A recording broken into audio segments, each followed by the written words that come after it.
बिस्मिल्लाहिर्रहमानिर्रहीम। हम chapter 6 departmental account का क्वेश्चन नंबर 10 सोल्व करते हैं। इसके अंदर कुछ न्यू कंसेप्ट होंगे, वो भी सीखेंगे हम। पाक limited has the 3 departments from the following details prepare the departmental trading profit and loss account in the column form. तो कॉलम की सूरत में आप इसके डिपार्टमेंटल अकाउंट बनाएं। तो यहाँ पे पार्टिकुलर्स दे दी है। इंटर डिपार्टमेंटल ट्रांसफ़र जो उसकी गुड्स हुई हैं, जो उसकी चीज़ें ट्रांसफ़र हुई हैं, वो यहाँ पे उसकी वैल्यूज़ दी हुई है। अनएलोकेटेड एक्सपेंस, जो एक्सपेंस ऐसे जो अभी एलोकेट नहीं हुए, तो वो उसकी कोई रेशो बताएगा, उस रेशो के मुताबिक आपने एक्सपेंस को एलोकेट करना है। फिर उसके बाद है डिपार्टमेंट ए के ये सारी वैल्यूज़ दे दी है, और बी डिपार्टमेंट की ये वैल्यूज़ दे दी है, और सी डिपार्टमेंट की वैल्यूज़ दे दी है। तो अब इसको रीड कर लेते हैं। स्टॉक ऑन द फर्स्ट 2017 ये ओपनिंग स्टॉक है, और तीनों डिपार्टमेंट का ये गिवन है। स्टॉक ऑन द 31/12/2017 ये क्लोजिंग स्टॉक है। आउटसाइड सेल मतलब जो डिपार्टमेंट के अंदर सेल नहीं हुई, जो उसने बाहर सेल की है, तो वो है उसकी वैल्यूज़ दे दी है। उसके बाद है वेजिस दे दी है। वेजिस उसके डायरेक्ट एक्सपेंस है जो trading profit and loss account में शो करवाएंगे। तो इनडायरेक्ट एक्सपेंस है वो प्रॉफिट एंड लॉस अकाउंट में शो करवाते हैं। डायरेक्ट एक्सपेंस ट्रेडिंग में, indirect expense profit and loss में। तो परचेज फ्रॉम द आउटसाइडर, यानी जो आउटसाइडर ने परचेज की है उसकी वैल्यूज़ दे दी है।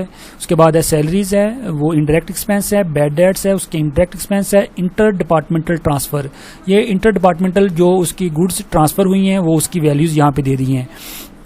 अब जिस डिपार्टमेंट में ट्रांसफ़र होगी वो उसके लिए परचेज होगी, जो डिपार्टमेंट ट्रांसफ़र करेगा वो उसके लिए सेल होगी। तो ये आपने ये चीज़ यहाँ पे याद रखनी है। ए टू बी, ए ने बी में ट्रांसफ़र किए हैं, तो बी के लिए ये परचेज है, और ए के लिए ये क्या सेल है। ए टू सी, सी के लिए ये परचेज है, ए के लिए सेल है।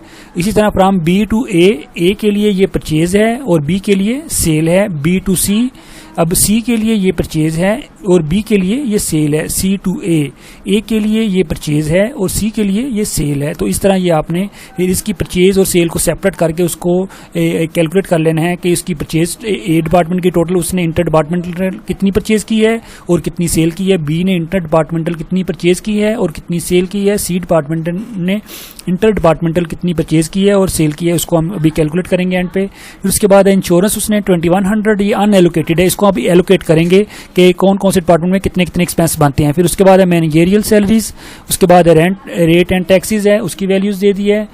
उसके बाद नेक्स्ट है ट्रैवलिंग एक्सपेंस है, वो उसकी वैल्यू है। उसके बाद है पोस्टेज एंड टेलीग्राम, उसकी वैल्यू है। डेप्रिसिएशन की वैल्यू है। एडवर्टाइजमेंट एक्सपेंस की वैल्यू है। पैटी एक्सपेंस की वैल्यूज है, और प्रिंटिंग एंड स्टेशनरी, ये सारे के सारे उसके इनडायरेक्ट एक्सपेंस है, प्रॉफिट एंड लॉस अकाउंट में शो होंगे। उसके बाद नेक्स्ट उसने यहाँ पे बताया all the expense which are not given the specifically are to be apportioned on the following basis. ये उनको जो अनएलोकेटेड एक्सपेंस है, जो उनको पोर्शन नहीं किया गया है, उनको इन बेसिस के ऊपर आपने ट्रांसफर करना। डिपार्टमेंट ए में 50% ट्रांसफर होंगे एक्सपेंस, बी में 30% ट्रांसफर होंगे, और सी में 20% ट्रांसफर होंगे। यानी टोटल 100% में से 50% ए में ट्रांसफर हो जाएगा, 30% बी में हो जाएगा, और 20% सी में ट्रांसफर हो जाएगा। तो इस तरह फिर हम यहाँ पे उसका कैलकुलेट करेंगे नेट प्रॉफिट एंड लॉस। तो अब यहाँ पे सबसे पहले आ जाएगा opening stock trading profit and loss account में। फिर आ जाएगी परचेज के बाद फिर हम लिख लेंगे उसके इंटर डिपार्टमेंटल परचेज कितनी है, ओ ए बी सी की। फिर उसके बाद लिख लेंगे वेजिस। फिर उसके बाद हम लिख लेंगे सेल्स। फिर इंटर डिपार्टमेंटल सेल्स कितनी है। फिर हम लिख लेंगे क्लोजिंग स्टॉक। फिर उसका बन जाएगा ट्रेडिंग अकाउंट में देखेंगे अगर क्रेडिट साइड इंक्रीज कर रही है तो ग्रॉस प्रॉफिट होगा, अगर डेबिट साइड इंक्रीज कर रही है तो ग्रॉस लॉस होगा। तो अब यहाँ पे इसको ये प्रिपेयर किया हुआ है, देख लेते हैं। अब ओपनिंग स्टॉक तीनों का यहाँ पे पुट कर लिया, ए बी और सी। परचेज यहाँ पे पुट कर लिया है। ट्रांसफर, ये इंटर डिपार्टमेंटल जो ट्रांसफर हुई, इसकी अभी मैं कैलकुलेशन आपको समझाता हूँ ये कैसे हुई हैं। फिर उसके बाद वेजिस, ये वेजिस यहाँ पे ट्रांसफर हो गए हैं। फिर सेल्स, ये इंटर डिपार्टमेंटल सेल्स कितनी हुई है, ये इसकी वैल्यू कैसे कैलकुलेट की है ये भी हम समझ लेते हैं। फिर क्लोजिंग स्टॉक, ये उसने गिवन दिया हुआ ये। अब ये ट्रांसफर और ये वाली ट्रांसफर, इसको अभी हमने अंडरस्टैंड करना है। अब ये जो ट्रांसफर हुए हैं इसकी वैल्यूज मैं आपको ये एंड पे वर्किंग हुई है वो उसको समझा देता हूँ ये किस तरह ट्रांसफर हुई है। तो सबसे पहले परचेज की हम कैलकुलेट कर लेते हैं। परचेज के लिए ए डिपार्टमेंट के लिए अब यहाँ पे क्वेश्चन की तरफ ऊपर जाना पड़ेगा, फिर यहाँ से हमें समझ आएगी। तो परचेज क्या होगी, जो ए में ट्रांसफर हुए हैं। यहाँ पे देखें ए टू बी ये ए में ट्रांसफर नहीं हुआ, ए टू सी ये सी में ट्रांसफर हुआ, बी टू ए ये ए में ट्रांसफर हुए हैं। ए में जो ट्रांसफर हुए हैं ये उसकी परचेज है 11,260। अब सी टू ए ये भी ए में ट्रांसफर हुआ, ये 3480। तो अब इन दोनों को ऐड कर लेंगे तो ए डिपार्टमेंट की परचेज आ जाएगी। ये देखो 11,260 3480। अब ये ए में ट्रांसफर हुए थे, इन दोनों को ऐड किया 14,740। तो ये इसकी ए की परचेज है जो कि यहाँ पे उसने ये देखें शो करवाई है वैल्यूज ये ट्रांसफर में 14,740। तो इस तरह ये ए की परचेज कैलकुलेट हो गई है। फिर उसके बाद बी की परचेज कैलकुलेट करते हैं। बी की यहाँ हम देख लेते हैं फिर क्वेश्चन में ए टू बी ये बी की परचेज है क्योंकि बी में ट्रांसफर हुआ है 9,040 और इसके अलावा बी में और कोई नहीं ट्रांसफर हुआ तो बी की सिर्फ की वही वैल्यू ट्रांसफर हो जाएगी। बी ए में ने ट्रांसफर की, सी ने कोई ट्रांसफर नहीं की है 9,040। तो 9,040 यहाँ पे पुट कर देंगे ऊपर जाके, ठीक है। तो ये वर्किंग करके 9,040 यहाँ पे ट्रांसफर हो जाएगा, ये ट्रांसफर हुआ है, ठीक है।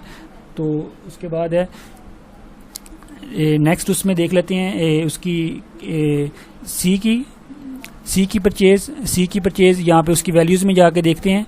सी की वैल्यू सी में देखें ए ने ट्रांसफर किया है 4,820 और बी ने ट्रांसफर किया है 2,190। अब इन दोनों को ऐड कर लेंगे, ये यहाँ पे सी की परचेज आ जाएगी 4,820 और 2,190। अब इन दोनों को ऐड करेंगे तो ये इसकी सी की परचेज आ जाएगी जो यहाँ पे उसने शो करवा दी है, ये ट्रांसफ़र।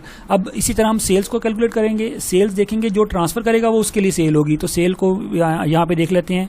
तो अब यहाँ पे ये ए ट्रांसफ़र कर रहा है, ए की सेल है, ये भी ए ट्रांसफर कर रहा है, ये भी ए की सेल है 9,040 4,820। अब इन दोनों को ऐड कर लेंगे, ये ए की सेल्स हो जाएगी। तो यहाँ पे देखिए 9,040 4,820 इन दोनों को ऐड किया, ये ए की सेल होगी। इस तरह फिर बी की सेल निकाल लेते हैं। बी की सेल में देखते हैं बी ने ये ट्रांसफर किया और बी ने ए में भी ट्रांसफर किया, सी में भी 11,260 2,190। अब इस तरह ये बी ने ट्रांसफर कर दिया है तो बी की ये सेल्स हो जाएगी। तो इस तरह फिर सी देखते हैं, सी ने किस किस डिपार्टमेंट में ट्रांसफर की है। सी ने ट्रांसफर किया जस्ट ए को सेल की है, सी ने बी को सेल नहीं की 3,480। तो वो 3,480 यहाँ पे आ जाएगा। तो सी ने और किसी डिपार्टमेंट को सेल नहीं की। तो इस तरह ये तीनों की सेल्स कैलकुलेट हो गई है। इंटर डिपार्टमेंट ट्रांसफर ये इसमें न्यू कंसेप्ट था, ये यहाँ पे इस तरह इसकी वैल्यू ट्रांसफर कर देंगे। तो अब इसके बाद हम इसका टोटल करेंगे तो ये देखा तीनों की क्रेडिट साइड ग्रेटर है डेबिट साइड से, तो इसमें से हम ये माइनस कर देंगे gross profit A department, B department और सी डिपार्टमेंट का यहाँ पे ग्रॉस प्रॉफिट आ जाएगा। उसके बाद है ग्रॉस प्रॉफिट को अब यहाँ पे क्रेडिट साइड पे ट्रांसफर कर देंगे तो 44,590 31,000 25,180। उसके बाद अब एक्सपेंस हैं, एक्सपेंस को हम ट्रांसफर कर लेते हैं। एक्सपेंस की जो रेशियो थी 50% ए में, 30% बी में और 20% सी में ट्रांसफर होंगे। अब जो अनएलोकेटेड एक्सपेंस है, जो एलोकेटेड है ऑलरेडी, वो उसकी वैल्यू वैसे ही शो हो जाएगी। अब यहाँ पे देखें सैलरीज ये एलोकेटेड है, ये वैसे की वैसे ही ट्रांसफर हो जाएगी। बैड डेट्स ये भी वैसे के वैसे ट्रांसफर हो जाएंगे। तो उसके बाद नेक्स्ट इसमें देखते हैं जो अनएलोकेटेड एक्सपेंस नहीं है उनको कैसे ट्रांसफर करना है। अब ये जो सैलरीज वाले एक्सपेंस है ये देखें उसने वैसे ही शो करवाए हुए हैं। तो ये सैलरीज है ये वैसे ही शो करवा दिए हैं। बैड डेट्स उसने ये नीचे शो करवाए हुए हैं एंड पे, यहाँ पे ये देखें बैड डेट्स हैं वो यहाँ पे शो करवा दिए। बाकी ये मैनेजेरियल सैलरीज, ये रेंट एंड रेट टैक्सेस ये उसने उस रेशो के मुताबिक ट्रांसफर कर दिए जो रेशो उसने गिवन दी हुई है। तो यहाँ पे ये एक्सपेंस हैं, हम 2-3 की कैलकुलेट करके देख लेते हैं। तो इंश्योरेंस है, इंश्योरेंस की रेशो कैलकुलेट कर लेते हैं। इंश्योरेंस का 50% ट्रांसफ़र हो जाएगा यानी 2100 मल्टीप्लाई बाई 50% यानी 0.5 से मल्टीप्लाई किया कितना बना 1050 ट्रांसफ़र हो जाएगा ए में। उसका फिर 30% निकाल लेते हैं 2100 मल्टीप्लाई बाई 0.3 किया तो ये बना 630 यानी 630 1050 ए में 630 बी में। तो 1050 ए में 630 बी में, तो बाकी रिमेनिंग जो 20% है 420 यहाँ पे ट्रांसफर हो जाएगा। तो उसके बाद दूसरा एक्सपेंस और कौन सा एक्सपेंस आ जाएगा, मैनेजेरियल सैलरी 12,000 का 50% यानी 6,000 ए में ट्रांसफर हो जाएगा। बाकी जो 6,000 है उसमें से 30% 12,000 का जो 30% है वो बी में और 20% सी में ट्रांसफर हो जाएगा। रेंट टैक्सेस इसी तरह उसका 50% ए में और 30% बी में और 20% सी में। ट्रैवलिंग एक्सपेंस की वैल्यू है, पोस्टेज है, ये सारे के सारे एक्सपेंस इसी रेशो के मुताबिक ट्रांसफर होंगे। अब इसमें से कोई एक एक्सपेंस की मैं और कैलकुलेशन कर लेता हूँ। तो ये फॉर एग्जांपल अब पोस्टेज टेलीग्राम है 1100 की ये कैलकुलेशन कर लेते हैं। इसका 50% 1100 का 50% बनेगा 550 आई थिंक। इसको करके देख लेते हैं। 0.5 से मल्टीप्लाई किया, ये बना 550 ए में, और 1100 का मल्टीप्लाई किया 0.3 से मल्टीप्लाई किया, ये बना 330, ये 330 बी में। उसी तरह 1100 का 20% लेंगे तो 20% यहाँ पे ट्रांसफ़र हो जाएगा उसमें सी में 220। तो इस तरह ये इसके एक्सपेंस ट्रांसफ़र हो गए हैं इस रेशो के मुताबिक। ये पोस्टेज एंड टेलीग्राम का जो एक्सपेंस थे ये 550, 330 एंड 220, ये सारे के सारे एक्सपेंस रेशो के मुताबिक हमने यहाँ पे ट्रांसफ़र कर दिए। अब इसके बाद आपने यहाँ पे देखना है कि जो ग्रॉस प्रॉफिट है उसका टोटल करके देखना है, और सारे के सारे एक्सपेंस है उनका टोटल करके देखना है। अगर एक्सपेंस की साइड ग्रेटर हो जाएगी तो इसका मतलब उसको नेट लॉस हो जाएगा, अगर एक्सपेंस की साइड कम होगी तो ग्रॉस प्रॉफिट होगा। तो अब इन तीनों में एक्सपेंस की साइड कम शो करवाई हुई है तो इसका मतलब कम ही होगी। तो 44,590 में से ये सारे के सारे एक्सपेंस माइनस करेंगे तो इसको नेट प्रॉफिट हो जाएगा 3,230।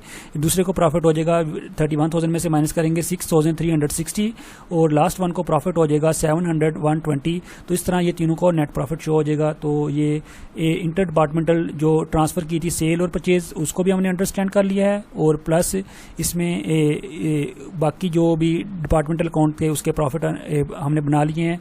तो जी थैंक यू, अल्लाह हाफिज़।